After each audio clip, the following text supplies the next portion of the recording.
नमस्कार। आज मैं आपको एकाम्बरेश्वर महादेव की कहानी सुनाऊंगा। यह कहानी मुख्य रूप से कांचीपुरम के एकाम्बरेश्वर मंदिर और कामाक्षी अम्मन मंदिर के उद्गम से संबंधित है। पुराणों, विशेषकर कांची पुराण और स्थानीय लोक कथाओं में इस घटनाक्रम का वर्णन मिलता है।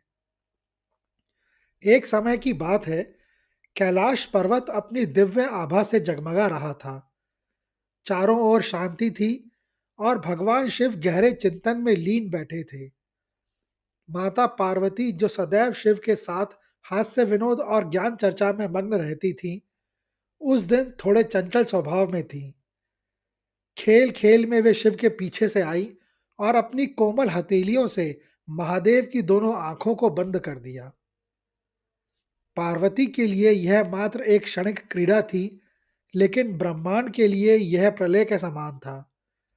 जैसे ही शिव की आंखें बंद हुईं, सूर्य की गर्मी लुप्त हो गई और चंद्रमा की शीतलता खो गई।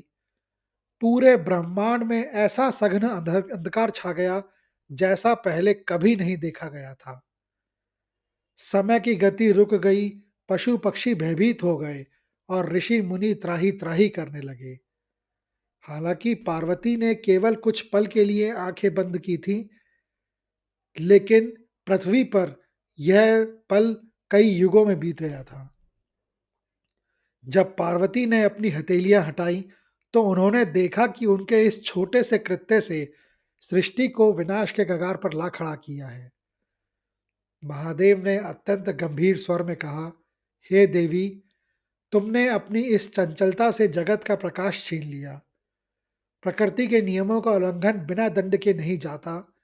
जिस अंधकार और कष्ट को संसार ने भोगा, उसका प्रायश्चित तुम्हें पृथ्वी पर जाकर करना होगा। यह सुनकर माता पार्वती का हृदय भर आया, पर वे जानती थी कि न्याय सर्वोपरि है। उन्होंने विनीत भाव से पूछा, हे स्वामी, मैं कहाँ जाऊं? मेरी तपस्या का आधार क्या होगा? भगवान शिव ने उत्तर दिया, तुम दक्षिण भारत की पावन नगरी कांची जाओ। वहां एक प्राचीन आम्र वृक्ष के नीचे बैठकर मेरी आराधना करो।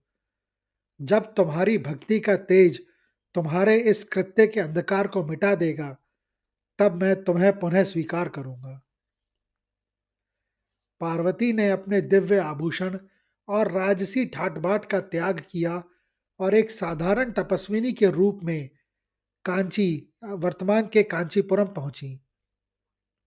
वहां उन्होंने एक अत्यंत विशाल और पुराना आम का पेड़ देखा। यह कोई साधारण पेड़ नहीं था। इसे अमृत के समान फल देने वाला और वेदों को आश्रय स्थल माना जाता था। पार्वती ने उस वृक्ष के नीचे की भूमि को साफ किया। वहां की मिट्टी से एक अजीब सी सुगंध आ रही थी। उन्होंने उसी स्थान को अपनी तपस्या की वेदी बनाया। माता ने निश्चय किया कि जब तक यहाँ वह तब तक यहाँ से नहीं हिलेंगी, जब तक महादेव प्रसन्न ना हो जाएं। उन्होंने वहीं की रेत से एक छोटे से शिवलिंग का निर्माण किया, जिसे आज हम पृथ्वी लिंगन नाम से जानते हैं। पार्वती ने अनुभव किया कि रेत से बना वह शिवलिंग अत्यंत कोमल है। उन्होंने अपने हाथों से बालू को इकट्ठा किया और उसे शिव लिंगम का आकार दिया। उस रेत के कण कण में माता पार्वती ने अपनी भक्ति फूंक दी थी। ग्रीष्म ऋतु का समय था। सूर्य अपनी चरम सीमा पर था और कांची की धरती आग की तरह तप रही थी। अपनी साधना को और प्रखर बनाने के लिए पार्वती ने पंचाग्नि तप शुरू किया। उन्होंने अपने चारों ओर चार विशाल अग्निकुंड जलाए। चार दिशाओं में दहकती अग्नि और पांचवी अग्नि के रूप में स्वयं भगवान सूर्य ऊपर से तप रहे थे। धुएं और भीषण गर्मी के बीच देवी पार्वती बिना पलक झपकाए ध्यान में लीन रहीं।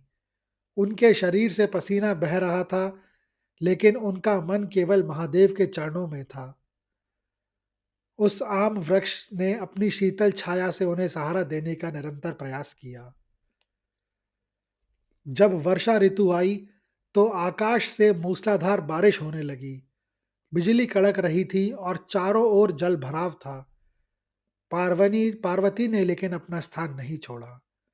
वे खुले आकाश के नीचे भीगते हुए ध्यान करती रहीं। शीत ऋतु में जब हड्डियां गला देने वाली ठंड पड़ती, तब देवी पास के सरोवर के बर्फीले जल में खड़ी होकर तपस्या करती। उनके होंठ नीले पड़ जाते थे, लेकिन ओम नमः शिवाय का जाप कभी नहीं रुका। तपस्या के शुरुआती दिनों में वे आम्र वृक्ष के गिरे हुए फल खाती थीं। फिर उन्होंने केवल सूखे पत्तों का सेवन शुरू किया और अंत तक उन्होंने पत्तों को भी त्याग दिया और केवल वायु का सेवन करके तप करने लगी। उस वृक्ष ने भी एक पिता की भांति अपनी सघन छाया से माता को धूप और वर्षा से बचाए रखा। देवी का तेज इतना बढ़ गया था कि वन के हिंसक पशु भी उनके पास आकर शांत हो जाते थे। सारा ब्रह्मांड देख रहा था कि एक अर्धांगिनी अपने स्वामी को पुनः प्राप्त करने के लिए किस सीमा तक जा सकती है। भगवान शिव देख रहे थे कि मां पार्वती का अहंकार पूरी तरह गल चुका है और अब केवल विशुद्ध प्रेम शेष है। लेकिन अभी भी अंतिम परीक्षा बाकी थी। भगवान शिव के संकेत पर कांची के समीप बहने वाली वेगावती नदी में अचानक भयंकर उफान आ गया। पहाड़ों से टकराता हुआ पानी एक प्रलयंकारी शोर के साथ कांची की ओर बढ़ने लगा। नदी का जल स्तर इतनी तेजी से बढ़ा कि देखते ही देखते वह आम्र वृक्ष के तने तक पहुंच गया। आसपास के जीव जंतु अपनी जान बचाने के लिए भागने लगे, लेकिन माता पार्वती अड़िग बैठी रहीं। उनकी चिंता अपनी जान की नहीं, बल्कि उस रेत के शिवलिंग की थी जिसे उन्होंने अपने हाथों से गढ़ा था। जैसे ही पानी की एक विशाल लहर शिवलिंग को बहा ले जाने के लिए आगे बढ़ी, पार्वती का हृदय कांप उठा। उन्होंने सोचा, मैं अपने महादेव को दोबारा नहीं खोऊंगी। बिना एक क्षण गंवाए माता पार्वती उस शिवलिंग पर झुक गई और उसे अपने दोनों हाथों से कसकर गले लगा लिया। उन्होंने शिवलिंग को अपनी छाती से सटा लिया ताकि पानी की लहरें पहले उनके शरीर से टकराएं, ना कि उनके आराध्य से। वह शिवलिंग जो केवल रेत का बना था, माता के प्रेम के स्पर्श से वज्र की तरह कठोर हो गया। जल का वेग इतना तीव्र था कि माता के आभूषण, उनकी कंगन और हार उस शिवलिंग में धंस गए। पार्वती के इस आत्मघाती समर्पण को देखकर महादेव का सिंहासन डोल गया। वे अब और प्रतीक्षा नहीं कर सकते थे। जैसे ही जल उनके गले तक पहुंचा, अचानक बाढ़ का पानी ठहर गया। नदी का वेग शांत हो गया और उस आम्र वृक्ष के नीचे एक अलौकिक प्रकाशपुंज निकला। साक्षात भगवान शिव वहां प्रकट हुए। उन्होंने देखा कि उनकी शक्ति यानी कि पार्वती ने भय के ऊपर विजय पा ली है। शिव ने मुस्कुराते हुए पार्वती का हाथ पकड़ा और उन्हें उठाकर खड़ा किया। शिव ने कहा, हे पार्वती, तुम्हारी परीक्षा पूर्ण हुई।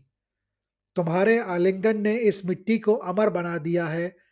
आज से मैं यहाँ इसी रूप में निवास करूंगा और यह स्थान एकाम्बरेश्वर यानी एक आम वृक्ष के नीचे वाले ईश्वर के नाम से जाना जाएगा। भगवान शिव ने आगे कहा कि जो भी भक्त इस रेत के शिवलिंग यानी पृथ्वी लिंगम के दर्शन करेगा, उसे संसार के सभी सुख और अंत में मोक्ष प्राप्त होगा।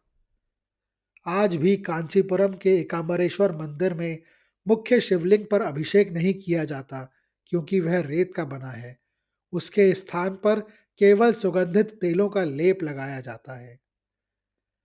यह कथा न केवल कांची की पवित्रता बताती है, बल्कि यह भी स्थापित करती है कि शुद्ध प्रेम और ईमानदारी किसी भी तपस्या या भौतिक दान से बढ़कर है। आज भी कांची के मंदिर में उस आम्र वृक्ष और रेत के शिवलिंग के निशान देखे जा सकते हैं। यदि ध्यान से देखा जाए तो उस लिंगम पर आज भी देवी पार्वती के कंगन और आभूषणों के निशान उभरे हुए दिखाई देते हैं, जो उस महान प्रेम और समर्पण की याद दिलाते हैं। यह कहानी सुनने के लिए धन्यवाद। अगर आपको यह कहानी अच्छी लगी हो, तो कृपया इस वीडियो को ज़्यादा से ज़्यादा लोगों के साथ शेयर करें, लाइक करें व चैनल को सब्सक्राइब करें। कमेंट्स बॉक्स में लिखें, ओम नमः शिवाय, जय माँ पार्वती।